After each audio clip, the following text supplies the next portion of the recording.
The smoke was not coming from the chimney. That was the first thing Gideon Rusk noticed beyond the dead cottonwoods.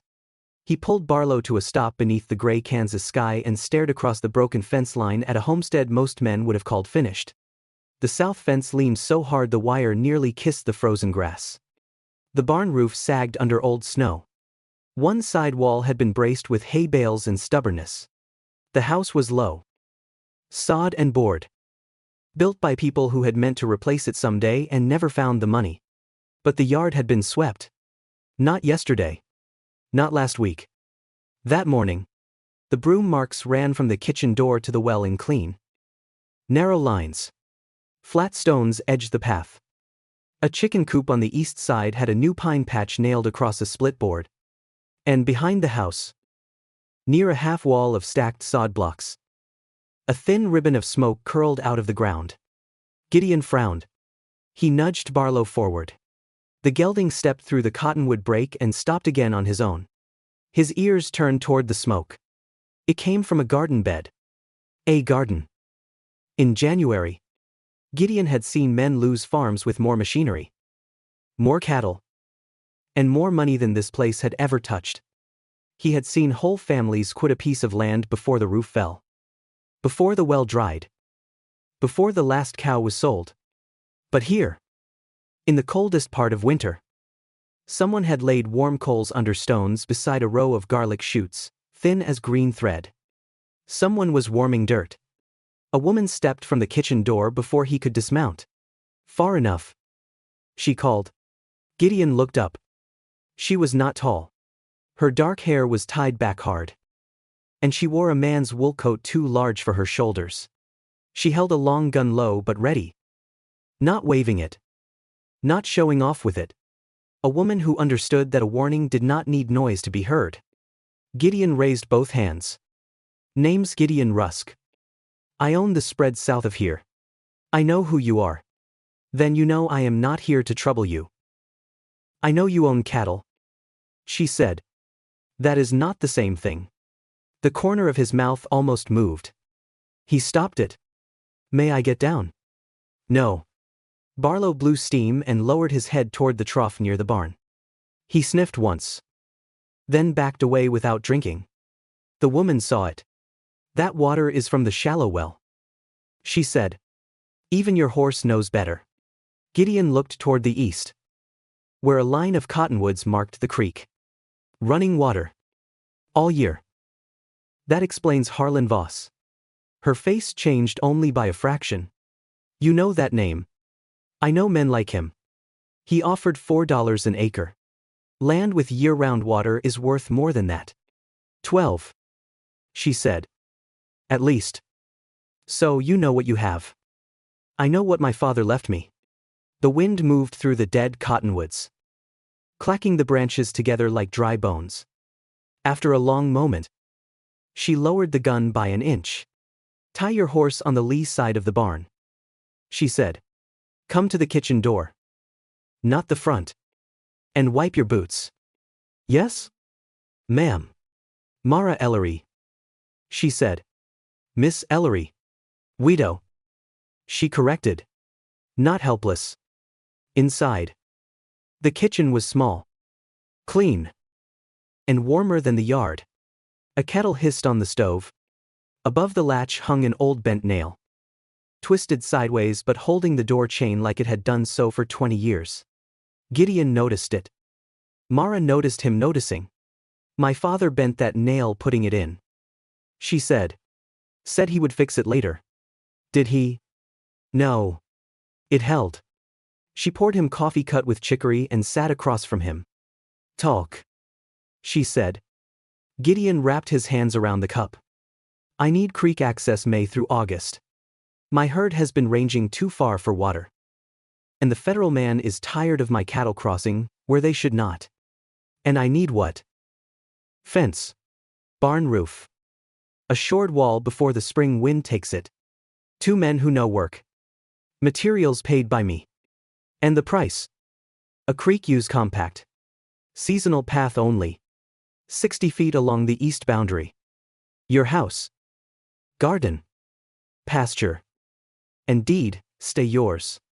My name goes beside yours on water access, not land ownership.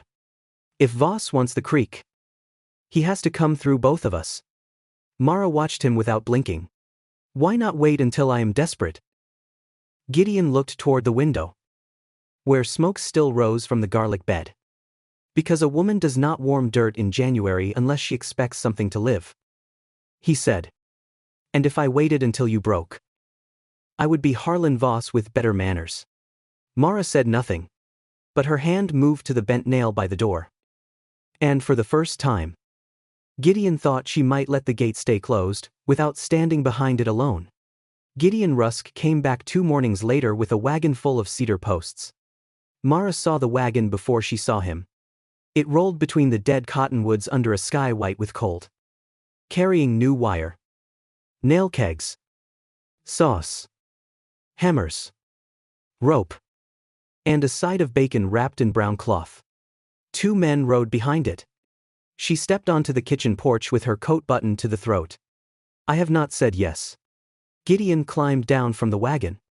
I know. Then why are there posts in my yard? Because the south fence is still down. And Harlan Voss is not waiting for manners. Mara looked past him. One of the men was square-built, middle-aged, with a brown beard and the careful posture of a man who knew better than to stare. The other was 19 at most, long-limbed, red-eared from the cold, and watching her chicken coop with honest fascination. Gideon turned slightly. Caleb Rowan. Good with fence. Better with barn walls. Married. 2 daughters. And too sensible to waste your time. Caleb tipped his hat. Ma'am. The boy is Will Pike. Gideon continued. He is slow to understand jokes, quick to understand animals, and honest enough to be trusted with a full pantry.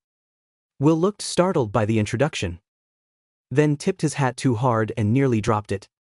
Mara studied the wagon again. You brought bacon. For the men. I will feed men working on my land. I am not asking you to. I did not say you were asking. I said I will do it. Gideon's eyes held hers. All right. And I will pay for the bacon. All right. You agree too quickly. I have learned not to argue with a woman who heats dirt in January. That almost pulled a smile from her. Almost. By noon, Caleb and Will had the first line of old wire stripped from the south fence. Gideon worked with them, not standing back like a man who owned too much land to touch tools. He drove posts, carried rails, and said little. Mara watched from the kitchen window longer than she meant to. Will stopped once to straighten the patched board on her chicken coop without being asked. He did it poorly. Then noticed it was crooked and fixed it again. That mattered. At dinner, Mara served beans, cornbread, fried potatoes, and strips of the bacon she intended to repay. Caleb thanked her once. Will thanked her 3 times and went red each time she filled his plate. Gideon ate quietly. He did not praise the food loudly. He did not try to turn work into charm. When the meal was done, he carried his own plate to the basin, set it down, and went back outside. On the 4th day, he returned with a lawyer. The man was young, narrow-shouldered, and too clean for Red Willow County mud. He carried a leather case under one arm and wore spectacles that kept sliding down his nose. This is Mr. Elias Ward, Gideon said. He came from Abilene. He works for you. Mara looked at the lawyer. Who paid him? I did, Gideon said. Then he works for you. Mr. Ward opened his case and removed a folded document. Mrs. Ellery, he said carefully. Mr. Rusk paid my travel and my fee. He also instructed me that if this contract favors him over you in any hidden way, I am to consider myself a failure and return his money. Mara looked at Gideon. He was watching the barn wall. Not her. Read it, she said. They sat at the kitchen table for 2 hours. Mr. Ward read every line of the creek use compact. Mara stopped him on the 3rd paragraph. That word. Permanent. Strike it. Ward dipped his pen. Seasonal. Seasonal and renewable by written consent. He changed it. She stopped him again at the livestock loss clause. If one of his cattle breaks my garden wall. I am not arguing over whether the animal meant to. Ward looked over his spectacles. No intent required. He said. And rewrote the line. She made him add that the 60-foot path could not widen without her written agreement. She made him add that no worker, rider, buyer, or guest of Gideon's could cross near the house without permission. She made him add that either party could end the compact with 60 days' notice and no cause required. When Ward finished reading the revised document back, the kettle had gone quiet on the stove. Mara looked at the bent nail above the door chain. Add one more sentence.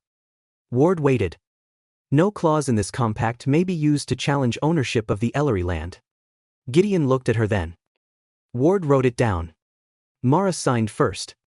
Gideon signed second. Caleb Roan signed as witness. Standing in the kitchen doorway with sawdust on his sleeves. When it was done, Mara folded her hands on the table. Understand me. Gideon Rusk. You have not bought my gratitude. No. You have bought creek access at a fair price. Yes. If you forget the difference, I end this compact. Gideon picked up his hat from the table. If I forget the difference, he said. You should. That night, after the men left, and the fence posts stood straight in the cold yard, Mara put the signed compact in the tin box with her money, her tax receipts, and her father's old land papers. Then, she touched the bent nail by the door. Still crooked. Still holding. The first letter arrived on paper too fine for honest trouble. Mara knew that before she broke the seal. Poor men sent notes folded rough and carried by boys. Neighbors sent word on feed sacks or the backs of flour bills. But this letter came thick, white, and clean, with a Kansas City law office stamped at the top in black ink. It informed her that an unpaid tax assessment from $1,889 had been discovered in county records. $146.12. Due by the 1st of March. Mara read it twice. Then went to the tin box on the shelf and removed her father's tax receipts. Every year was there. Folded by date. Tied with blue thread. Her father had hated debt the way some men hated snakes. He had paid taxes early.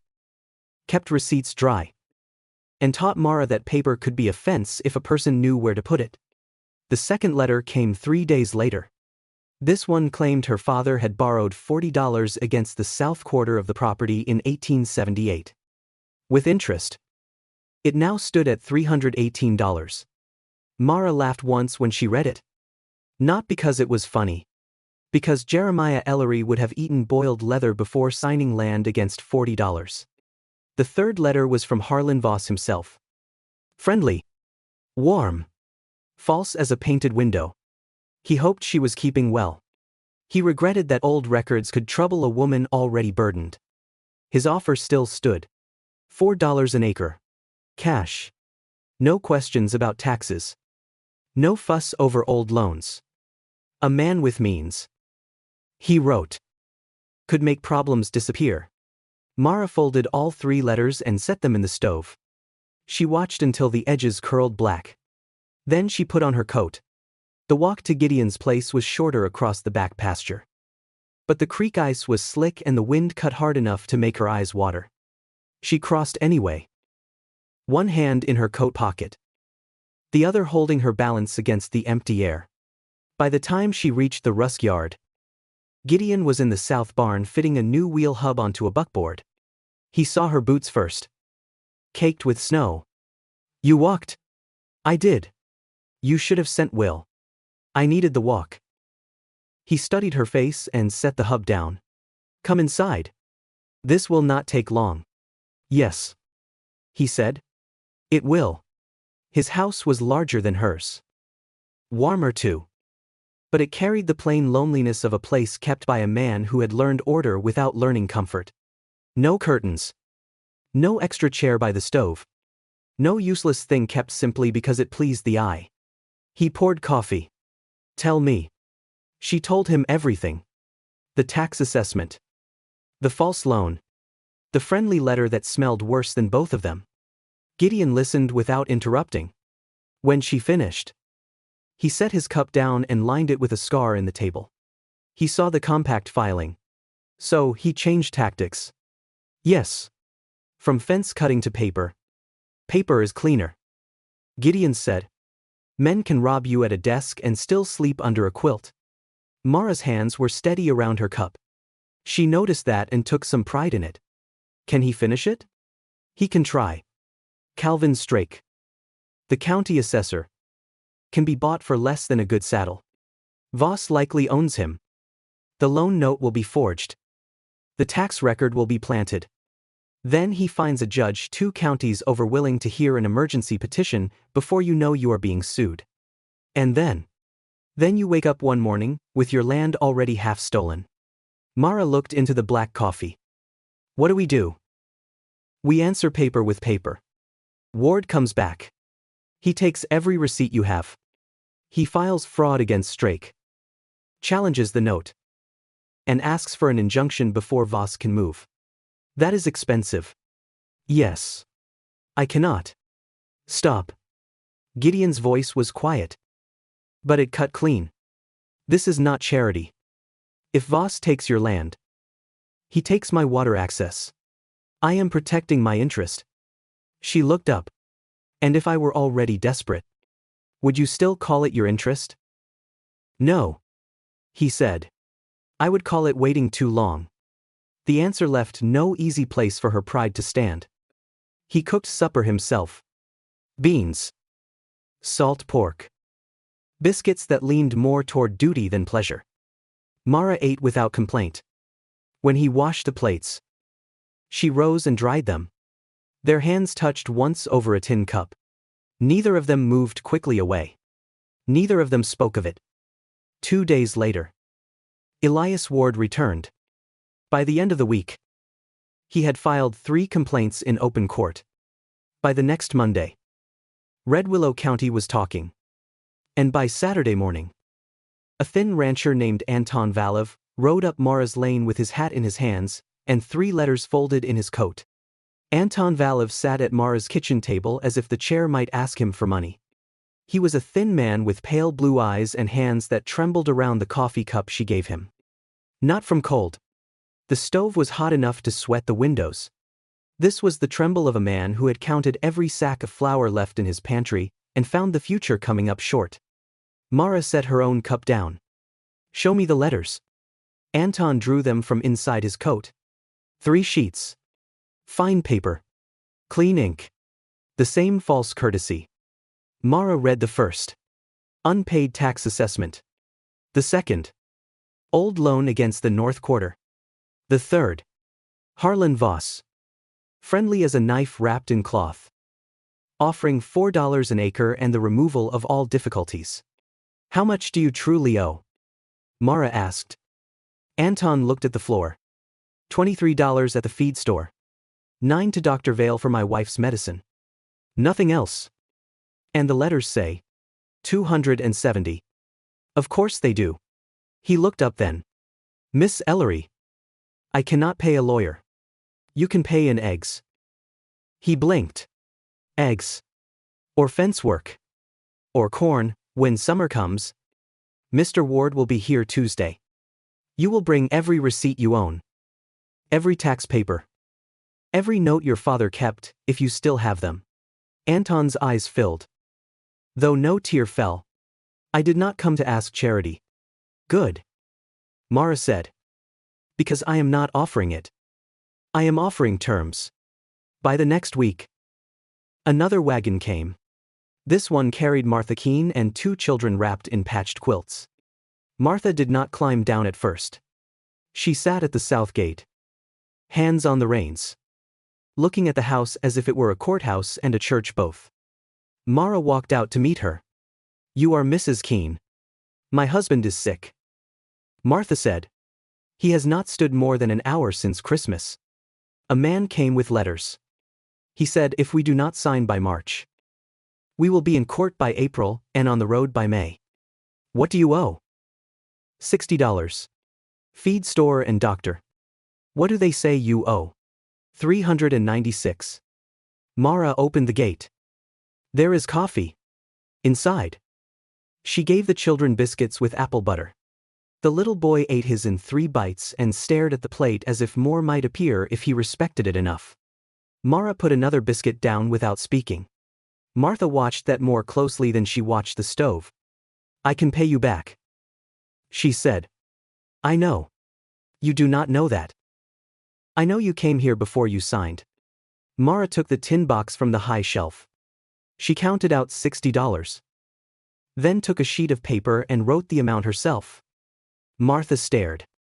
A note. A clear one. No interest. No hidden clause. No man in a town coat turning it into a rope later. Martha's shoulders lowered by an inch. By the end of February, Mara's kitchen had become something she had not meant to build. Anton on Tuesday. Martha on Thursday.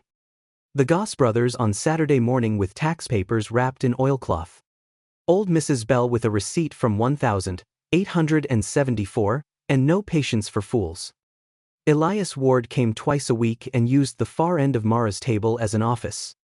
Gideon paid the difference in fees. But the people came to Mara first. That bothered him. Not because he wanted them to come to him. Because he understood what it meant.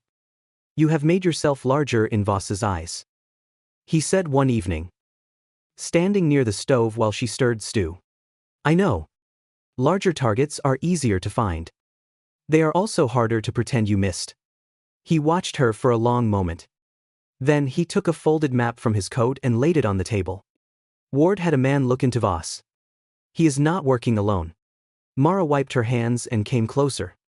The map showed Red Willow County crossed by a dark proposed spur line. Not through 3 holdings, as Voss had told her. Through 6. Anton's land. Martha Keene's.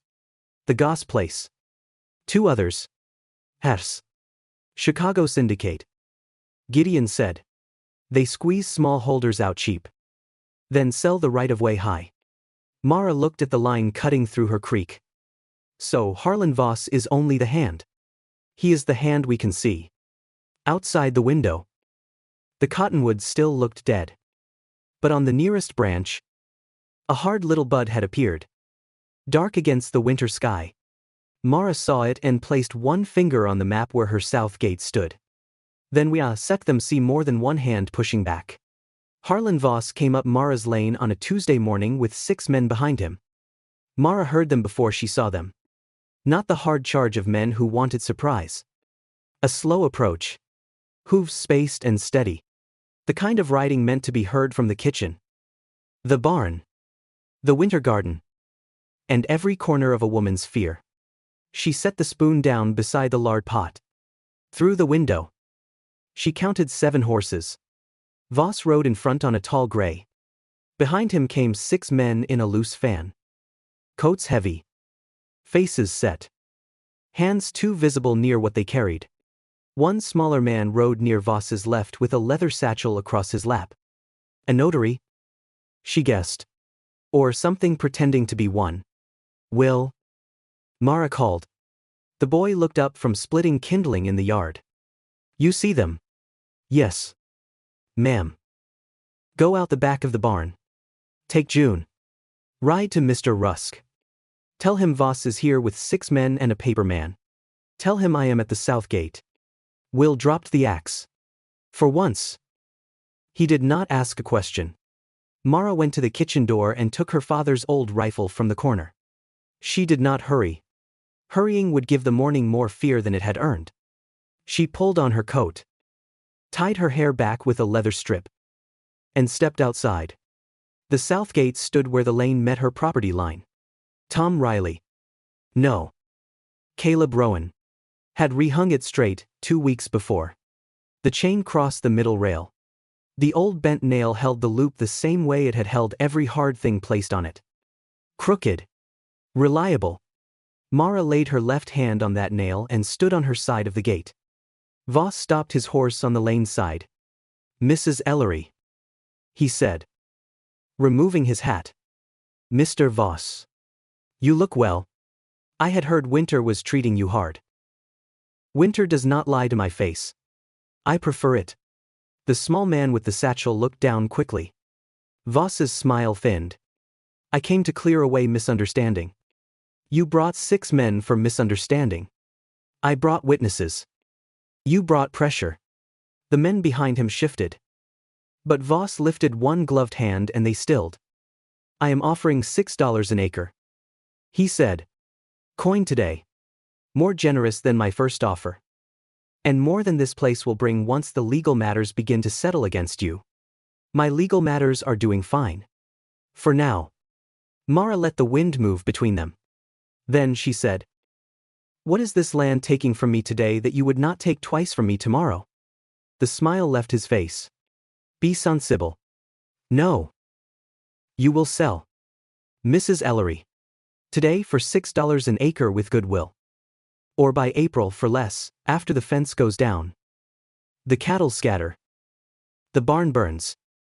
And no court in Kansas can find a clean paper left in your name. There it was. Not a threat, shouted in anger. A business forecast. Mara lifted the rifle from her side to rest across her left arm. Still pointed low. Still not giving him the scene he wanted. You are on the wrong side of my gate. I am on a public lane. You are on the wrong side of my gate in every way that matters. Voss leaned slightly forward. You are alone. Behind Mara. From the direction of the house came the sound of horses. Many horses. Mara did not look back. She watched Voss's eyes. They moved first. Gideon Rusk rode up behind her with 11 men. They did not crowd her. They did not rush the gate. They split into 2 lines along the inside fence. 6 to her right. 5 to her left. Leaving Mara exactly where she had been. First at the gate. Gideon brought Barlow even with her shoulder. Then stopped. Harlan. Rusk. You came a long way to misunderstand a closed gate. I have business with the owner. The owner has asked you to leave. The owner is being influenced. Mara almost laughed. Gideon's voice dropped softer. You came with 6 men because you thought she would be standing here alone. That was your first error. Voss looked past him at the line of riders. And my second. Ward filed yesterday. Petition names you and 6 members of the Chicago Syndicate. With injunction against fraudulent acquisition in Red Willow County. Your backers know. I imagine they are deciding how quickly to forget your name. For the first time. Voss did not answer immediately. Gideon let the silence work. The math is poor. Harlan. 6 men out there. 11 in here. 1 woman at the gate who has not moved an inch. Ride down. Voss put his hat back on slowly. My offer stands for 1 week. Mara's hand tightened on the bent nail. Take it with you. 4 seconds passed. Then Voss turned his gray horse. His men followed. Only when they were beyond the cottonwoods did Mara lower her arm. Gideon dismounted and came to the gate. But he did not touch her. You all right? My left hand is shaking. She said. Watching it. That is allowed. He turned to his men. When you tell this in town. He said. Tell it right. Mrs. Ellery stood at the gate before any of us arrived. We were not in front of her. We were behind her. The men nodded. Mara looked down the lane where Voss had vanished. Somewhere beyond the creek. A meadowlark called too early for spring. No one mentioned it. But everyone heard. Harlan Voss did not come back himself. That was how Gideon knew the next move would be worse. A man like Voss enjoyed being seen when he thought he could win. If he sent someone else, it meant the thing being done needed distance. The warning came from Stoneford 2 days later. One of Gideon's men had watched a pale-handed stranger take the room across from Voss at the hotel. Meet with him after midnight. Then leave before breakfast with a leather case and a clean black coat too fine for the prairie. His name was Abel Crane. Elias Ward knew it. He is not a lawyer. Ward said at Mara's kitchen table. But he carries papers for men who prefer not to be near the trouble those papers create. Mara looked toward the south gate. What kind of papers? The kind that appear after a widow is no longer able to deny signing them. The kitchen went still. Will Pike, standing near the stove with a biscuit in his hand, stopped chewing. Mara did not sit down. She walked to the door and touched the bent nail that held the chain. Then we let him come, she said. Gideon's jaw tightened. Mara. If he leaves with nothing. Voss tries again somewhere else. If he comes with paper. We need the paper. So they prepared without making the place look prepared. Mara sat on the porch the next afternoon shelling peas into a tin bowl. Though the peas were dried and already clean. We'll split wood near the shed. Reuben Cross mended harness in the barn shadow. Gideon stayed out of sight behind the south wall with Caleb Roan and 2 others. Abel Crane came at 3. He rode alone, smiling like a man arriving for tea. Mrs. Ellery, he called. I seem to have lost my way. Might I trouble you for water? Mara kept shelling peas. The trough is by the barn. For my horse? Yes. I meant for myself. She looked up then. His hands were pale, soft, and very still. No, she said. The smile thinned. He stepped closer to the porch. You are an uncharitable woman. I have been called worse by better men. His right hand moved toward his coat. Will dropped the axe handle he had been holding and stepped forward hard enough to make Crane turn. Reuben came from the barn. Gideon came from behind the wall. Crane froze. No one struck him. No one needed to. Gideon removed the leather case from Crane's saddle and gave it to Ward, who opened it on Mara's kitchen table. Inside was a sale contract. Every acre of Ellery land, creek included. Dated for the following morning. Signed in Mara's name with a hand that looked almost right until a person who knew her writing saw the lie in it. 2 witness names were listed. Neither man existed. Ward looked up. This is enough. Will stood by the stove, white around the mouth. Mara saw it before anyone else did. She crossed to him and took the biscuit from his hand before it fell. You did right, she said quietly. Will swallowed. My legs won't stop shaking. Let them shake. Mara said. That is what legs do after they carry you through fear. He looked at her then. Young and frightened and trying not to be. She put the biscuit back into his hand. Eat, she said. No one here is asking you to be made of iron. The trial in Topeka lasted 12 days. Harlan Voss was convicted on 6 counts of fraud and conspiracy. Calvin Strake, the assessor, confessed before the 3rd day ended. Abel Crane's forged contract became the piece of evidence no syndicate lawyer could explain away. It proved intent, timing, and the plan to steal the Ellery. 2 men from the Chicago syndicate fled east. 2 pleaded. 2 stood trial and lost. The syndicate dissolved before summer. Voss never returned to Red Willow County. The county did not escape clean either. Ward forced a public review of every tax claim and land note filed through Calvin Strake's office in the past 5 years. By autumn, 11 false claims had been voided. From then on, no tax seizure or debt lien could be filed without public posting at the courthouse for 30 days and written notice delivered to the landholder. It was not mercy. It was a lock on a door that had been left open too long. 4 years later, the railroad came anyway. But not the way Voss had promised. It paid market value for every easement. And the checks were signed in daylight. At real tables. With lawyers present for the landholders. Mara received the largest check. She looked at the amount for a long time. Then she thought of Voss at her gate, offering $6 an acre as if generosity were something he could toss from horseback. She kept half. The other half became the Creek Compact Fund. No interest loans for fencing, seed, winter feed, doctor bills, and legal filings. Every loan was written clear. Every repayment was recorded. No hidden clause. No friendly letter waiting behind it. Once a month, the South Gate opened for South Gate Ledger Day. Mara opened it herself the first morning. She stood with one hand on the chain and the other on the bent nail her father had left crooked years before. For a moment, she saw Voss on the lane side again, smiling over a contract meant to make her small. Then she lifted the chain off the nail. Not because the gate had been beaten. Because now she decided when it opened. Anton Valev came first with tax receipts tied in twine. Martha Keene came with her children and a folded note from the feed store. The Goss brothers brought coffee and argued over handwriting until Ward threatened to charge them extra for noise. In the barn, Mara hung the false spur-line map backward. On the blank side, she wrote, "A line on paper nearly took 6 homes. So we learned to draw our own." Years later, Gideon stood beside the south gate table and watched Mara unlock the ledger box from the bent nail. "You know," he said, "a table like this ought to have 2 chairs.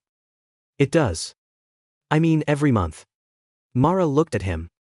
He cleared his throat. "I would like one of them to be mine." She studied him for a long moment. "Not at the head." Gideon smiled. "I would not dare." So she set his chair beside hers. Not ahead. Not behind. Beside. And the old bent nail held the key between them. Crooked as ever. But still keeping the gate. This is a fictional story created for educational and entertainment purposes. All characters, events, places, and situations are imaginary. Any resemblance to real people, living or dead, or real events is purely coincidental.